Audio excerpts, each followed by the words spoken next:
Fala galera, estamos no Elocast com o episódio de hoje falando sobre retrospectivas remotas. Meu nome é Leandro Souza, sou gestor comercial de operações da Elotec e hoje estou com dois convidados, Rodolfo Jordão. Olá Leandro, olá ouvintes, é um prazer estar aqui. Eu sou Rodolfo Jordão, líder estratégico aqui na Elotec e vamos bater um papo, vamos conversar sobre esse tema aí muito interessante, né? As retrospectivas, principalmente no cenário atual de pandemia.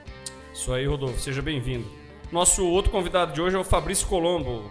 Leandro, obrigado pelo convite aí, né? Eu sou o Fabrício Colombo, sou líder estratégico aqui na Elotec também e vamos bater um papo sobre esse momento tão importante dos times ali, né? Para a melhoria contínua do time. Obrigado, Fabrício. Vamos lá, Ana, solta a vinheta.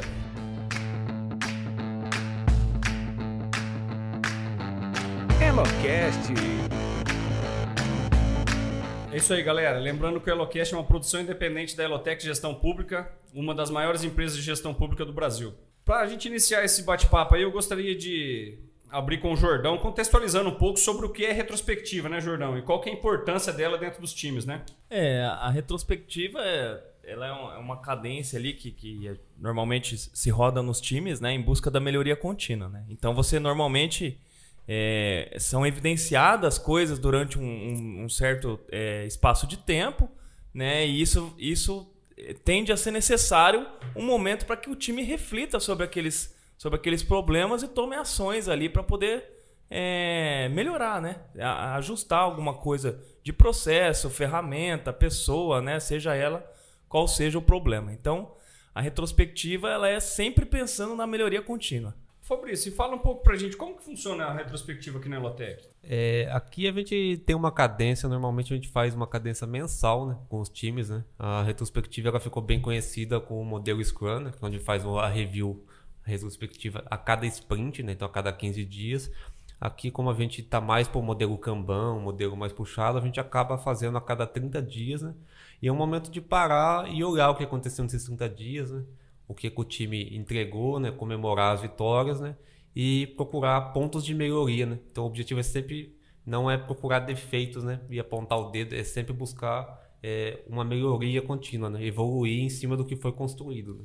O Jordão, e aí, como já discutimos aqui em um outro episódio, nós temos a mudança, né? Mudança do home office, do trabalho remoto, e aí a retrospectiva ela parte para esse caminho também, né? Passa a acontecer de forma remota, né? E como que isso tem mudado aí a realidade tanto na Elotec quanto no mercado, né? Vocês têm acompanhado muito o mercado e a movimentação de como a própria gestão tem se mexido, né, no mercado. O que muda? Como que passa a funcionar essas retrospectivas nesse formato novo? Parece que não, mas muda bastante coisa, tá? Parece que quando você fala assim, só estamos saindo do físico pro digital ali, no começo eu achava que não ia ter tanto impacto, mas ao longo do tempo eu vi que tem bastante impacto nisso, né? Porque se a gente for parar para pensar, então, agora entrando na retrospectiva presencial, né? Então ela tem todo aquele calor humano mesmo, né? Então você tá ali, você tá entre as pessoas do seu time, né? Tá todo mundo junto numa sala normalmente, né? E você... Aí tem as retrospectivas lúdicas ou tem retrospectivas que tomam tópicos de melhoria, né? O que foi bom, né? Normalmente tem algumas perguntas ali para você conduzir a retrospectiva tradicional, né? E você conseguir extrair isso aí. Na minha visão, parece que a retrospectiva presencial ela era um pouco mais intimidadora, certo? E quando a gente foi para o modelo remoto, com as ferramentas que a gente usa hoje, né? Depois a gente vai falar um pouquinho de ferramentas também, né? Parece que a coisa ficou mais... a pessoa não se identifica e tal, ficou um pouquinho mais... Ficou mais fácil de retirar as informações. Eu achei que com o modelo remoto ficou mais prático. Eu achei mais prático de conduzir do que o modelo presencial. Até porque algumas pessoas elas se sentem talvez envergonhadas de se posicionar, de colocar algum ponto referente ao que aconteceu durante aquele período de trabalho e acabam não trazendo isso, né? E no formato remoto, como você colocou, às vezes por não ter essa presença física ali, ela acaba se abrindo mais e soltando mais informações ali dentro desse processo, né? No outro episódio nosso, nós falamos assim de alguns paradigmas que nós tínhamos, né? Quando a gente saiu do formato físico, né? Eu mesmo ali na área de atendimento, vocês dentro do desenvolvimento, quando a gente saiu do formato de trabalho físico e passou aí por um momento 100% remoto e hoje no modelo híbrido, né? Fabrício, você acredita que dentro da retrospectiva remota alguns paradigmas também foram quebrados? Como que você enxerga isso aí? Então, algumas coisas ficaram melhores, né? Igual essa questão da pessoa permanecer anônima, né? Que quando era papel, né, presencial, a pessoa tinha que escrever no post-it, alguém podia reconhecer a letra, alguém podia ver lá. Então tinha que ser todo mundo post-it da mesma cor, caneta da mesma cor. Isso dificultava manter a privacidade da pessoa, né? Porque o importante na retrospectiva é que as pessoas falem, né? Que elas tenham a coragem de falar e expor os problemas e discutir os problemas depois para gerar ação, né? O que ficou mais difícil no remoto, né, na minha visão, foi manter o foco das pessoas, manter a atenção e ter um momento da retrospectiva, né, que toda facilitação exige, né, seria adequado que tivesse, que é o quebra-gelo, né? Então na abertura, né, ter um quebra-gelo para a pessoa se soltar, deixar ela mais à vontade. No presencial era mais fácil isso aí, você podia tirar as pessoas do lugar, fazer elas se mexerem, fazer alguma atividade que tinha contato físico. E no remoto isso dificultou, né?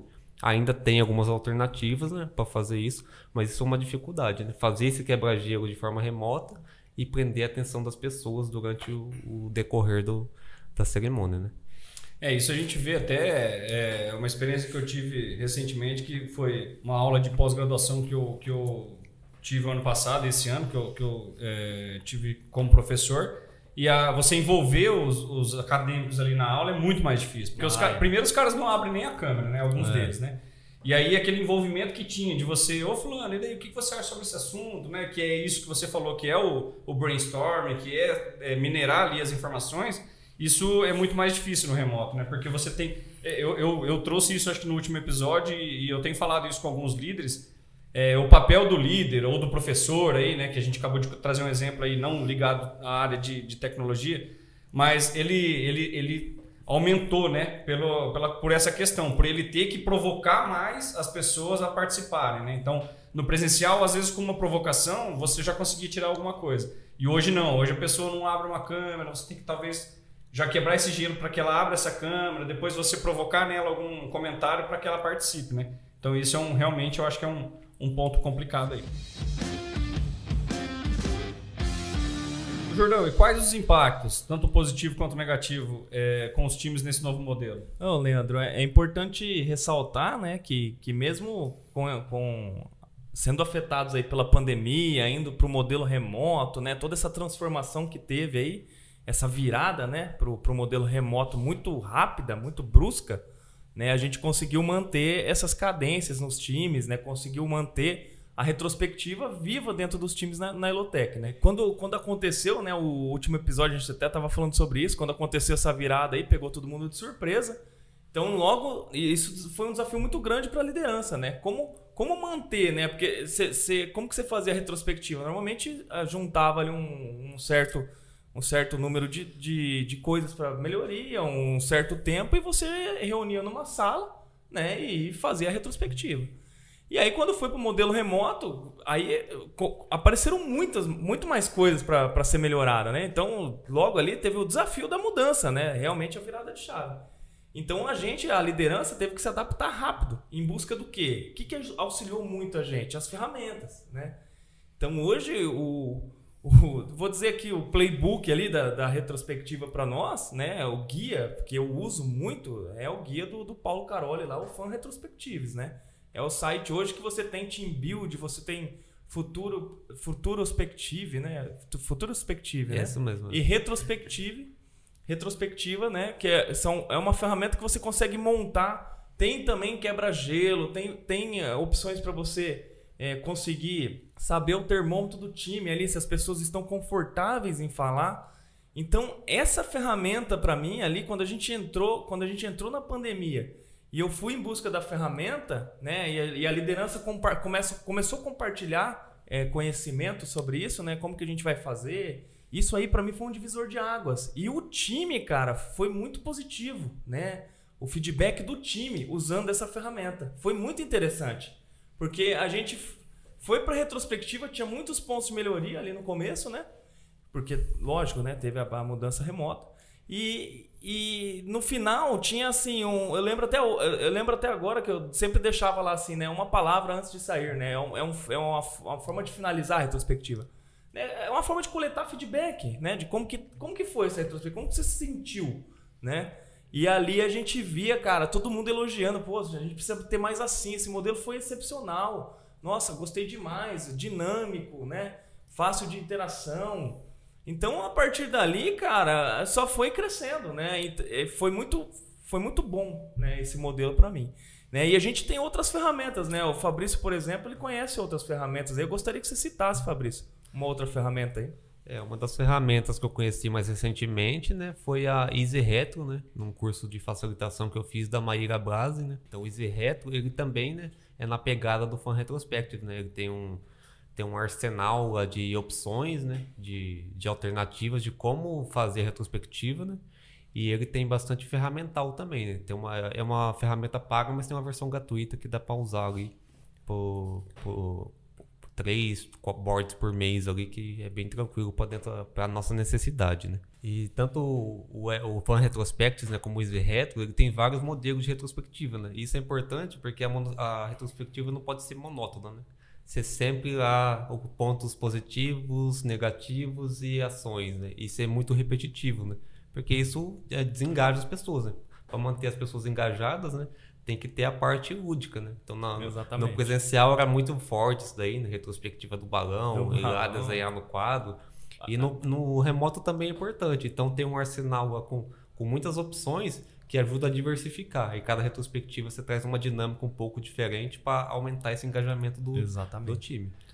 Falando do Easy Retro, ele tem algumas features a mais que não tem no Fan Retrospectives que eu gostei bastante, né? Uma opção é de manter os cards ocultos enquanto as pessoas estão digitando, né? Para evitar uma influência de uma opinião do outro. Todo mundo escreve e depois revela, que é o mais parecido com o que a gente fazia no presencial, né? Todo mundo escreve no post-it e depois revela no quadro.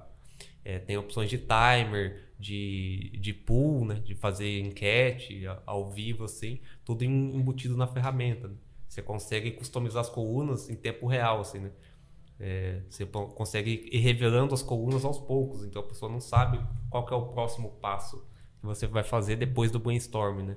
Normalmente tem uma coleta de ideias e depois o que vem depois. Você consegue ir revelando aos poucos, então cria um ar assim mais de suspense, um negócio mais dinâmico. E você pode, porque uma coisa importante é você poder pivotar no meio da reunião, né? Uma das cerimônias importantes, né, que tem no check-in é o safety check, né? Pra ver como que a pessoa tá se sentindo. Às vezes ela não tá num dia legal, não tá num dia bom, né? E não quer conversar sobre nada, né?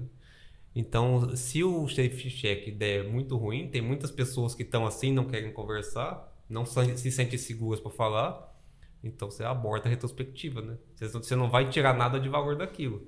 E então você tem que mudar o plano. Aí você vai usar esse horário para quê? Para fazer um team building, né? Fazer uma outra coisa para melhorar o clima do time, para na próxima ele estar confortável para falar. O Jordão, e aí você acredita que na visão do líder, assim, né? Isso que o Fabrício colocou é uma das dificuldades, né? Que eu acho que o líder enfrenta hoje, que é inovar nesse momento aí do time remoto, de engajar, né? De não tornar isso algo repetitivo, né? Um processo, né? E sim algo que consiga tirar dali informações relevantes, né? Como que você enxerga hoje a dificuldade do líder, o papel do líder, né? A gente conversou no último episódio e até comentei aqui, né? Que o líder tem hoje, eu acho, talvez o dobro de carga de trabalho, né, no remoto, porque ele tem que se esforçar mais para ter uma comunicação melhor, para não deixar o time monótono, né? Achar que cair naquele negócio, naquele todo dia a mesma coisa, né? Então, e aí, qual que é a dificuldade do líder disso aí, né? Falando hoje de retrospectiva, né, Jordão? Tem vários níveis de liderança, né? Mas se você falar do nível que tá dentro o líder que está dentro do time ali, ele tem um papel muito, muito importante ali, que é a facilitação dessa reunião, né? Esse é o maior desafio ali, né? Por quê? Porque normalmente tem que ser o líder, né? E não uma pessoa do time, né? Depois o Fabrício pode falar mais de facilitação, acabou de fazer um treinamento aí, ele vai dar uma aula pra gente aí. Mas por que eu vejo que esse papel da facilitação ele é bastante ligado à liderança ali? Porque se uma pessoa do time vai facilitar, ela não vai poder se expor. Ela vai poder expor o facilitador ali, ele tem que conduzir a reunião e fazer com que ela ocorra, né, e consiga tirar o maior proveito daquilo ali, né? Então, e não expor a opinião dele, né? Esse é um fato que eu acho que é meio básico ali da facilitação, né?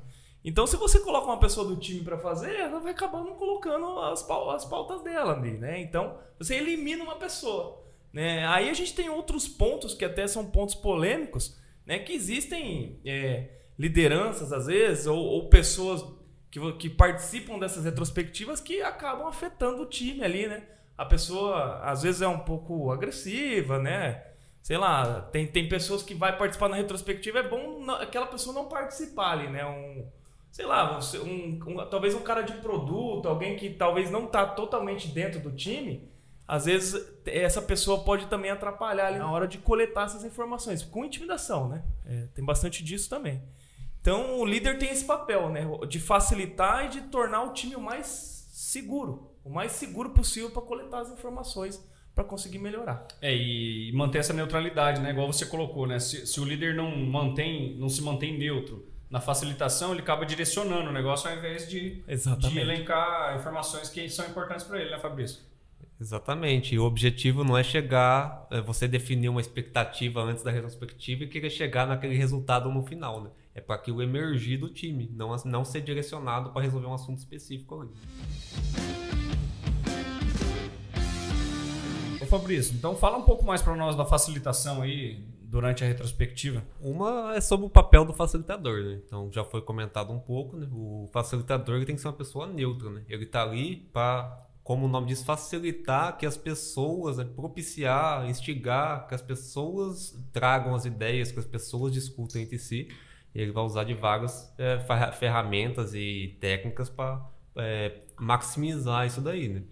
Então uma das coisas que aquele facilitador tem que fazer é se preparar para a retrospectiva. Então isso já vim preparado. Então a retrospectiva, como várias outras cerimônias, ela tem começo, meio e fim, né? Então tem que se preparar para isso. Na retrospectiva, a gente começa sempre pela diretiva primária, né? Então a gente vai deixar a referência ali no link para quem não começa, né? É o que a gente faz primeiro. No site do Fan Retrospectives tem a referência. No Easy Retro também tem lá. Depois a gente costuma fazer o check-in, né? Que é isso daí. Como que você está chegando para esse momento, né? Você tá bem hoje? Você está disposto a falar? Você está se sentindo confortável? E eu achei interessante você colocou isso aí, né, Fabrício? Porque o facilitador ele tem que ter essa percepção de que se aquele dia é um dia bom para ser feita essa retrospectiva, né? Porque senão ele pode ter um tempo perdido ali, né? Uma produtividade perdida e não vai tirar informação nenhuma relevante porque a equipe não está num bom dia, né? Então até a percepção de saber se aquele é o dia correto parte do facilitador, né? Perfeito, porque a gente tem que ter todo esse contexto, né? A retrospectiva, ela tem um contexto também, então isso também tem que ser definido no início. Qual que é o contexto? Então, o contexto é o fechamento desse projeto de 3 meses que a gente fez, o contexto é a última sprint de 15 dias, o contexto foi o último mês, né? Para saber do que a gente está falando aqui, né? E também tem esse senso, né, de o cara tá com uma entrega ali que ele tem que entregar hoje, o prazo é hoje, deadline, e ele não tá com cabeça para participar daquele momento. Então tem que estar preparado isso daí, né? Encaixar o timing ali também. Depois do check-in, aí vem, falando mais de facilitação, não de retrospectiva, os acordos, né? Que sempre foram importantes, mas agora no remoto é mais ainda. Então os acordos que eu uso lá no time hoje. Todo mundo com a câmera ligada, né? Então hoje todo mundo no time entra com a câmera ligada na retrospectiva. Isso é um acordo. Precisa ligar a câmera todo dia na reunião diária? Não precisa. Mas na retrospectiva, câmera ligada. Então todo mundo já vem preparado para isso. A gente define sem muita pré-programação de cada minuto exatamente, mas qual que é o roteiro, né? O que a gente vai seguir? Então eu já aviso para o time no início. Não, a retrospectiva vai demorar 2 horas. A gente vai fazer um check-in, vai discutir, vai fazer uma pausa no meio de 5 a 10 minutos, que é muito importante, porque ninguém consegue ficar focado mais do que 1 hora na frente da tela ali com a câmera ligada. Então, passou de 1 hora, a gente faz uma pausa, vai tomar um café, vai no banheiro, volta para a reunião. Então tem essa pausa no meio também. E no final, né, o check-out, né? O Verdão já deu um exemplo ali, né? De deixa uma palavra ali, né? Como que você está saindo disso aqui, para ter esse sentimento no final de, ó, foi produtivo, foi legal, né? Todo mundo participou. Então ter esse roteiro também é papel do facilitador. Né? Galera, então entrando na reta final, ô Fabrício, quais outras ferramentas aí que a gente pode deixar de dica para os nossos ouvintes aí? Aqui na Elotec a gente usa o Google Meet, né, para fazer essas reuniões remotas, né? E ele tem uns recursos legais também, né? Que tem outras ferramentas, tem no Zoom também. Né? O Teams da Microsoft eu não conheço, mas no Zoom tem. E ele tem um recurso bem legal que é dividir em grupos, que eu usei também nas últimas retrospectivas, que foi bem interessante para resgatar alguma coisa que tinha no presencial também, né? Dessa interação. Então, no presencial, a gente dividia as pessoas em grupos para discutir algum problema. Junta em dupla, em trio. E no remoto a gente consegue fazer isso daí também. Então, ele tem um recurso que divide a sala. Então, tem 9 pessoas, divide em 3 trios para as pessoas discutirem e estimular ainda mais essa interação, né? E nesse momento o facilitador está fora da discussão. Então ajuda nele estar neutro.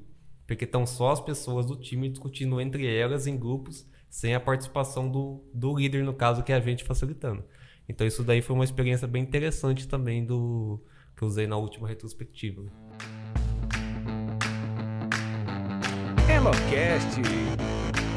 Galera, chegamos ao fim de mais um episódio do nosso Elocast. Hoje falando sobre retrospectivas remotas. Gostaria de agradecer a presença do Jordão.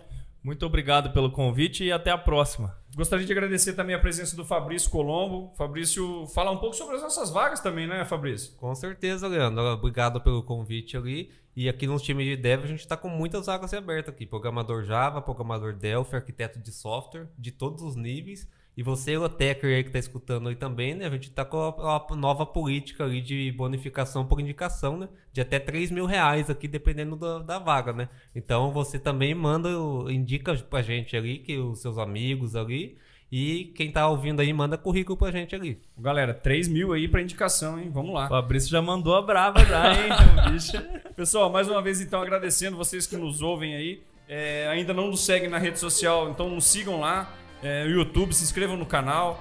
Instagram, sempre sai novidade lá, né, Ana? A Ana tá sempre lançando coisa nova lá pra gente no Instagram. Inclusive, nós estamos abrindo para sugestões de vocês para as próximas temporadas do Elocast, trazer temas pra gente trazer aqui, apresentar para vocês, explanar sobre esses assuntos e de alguma forma dinâmica, uma forma bem descontraída, trazer mais informação para vocês de como funciona, inclusive dentro da Elotec, como que o mercado tem caminhado para alguns sentidos aí relacionados aos assuntos de tecnologia. Galera, mais uma vez obrigado e até a próxima.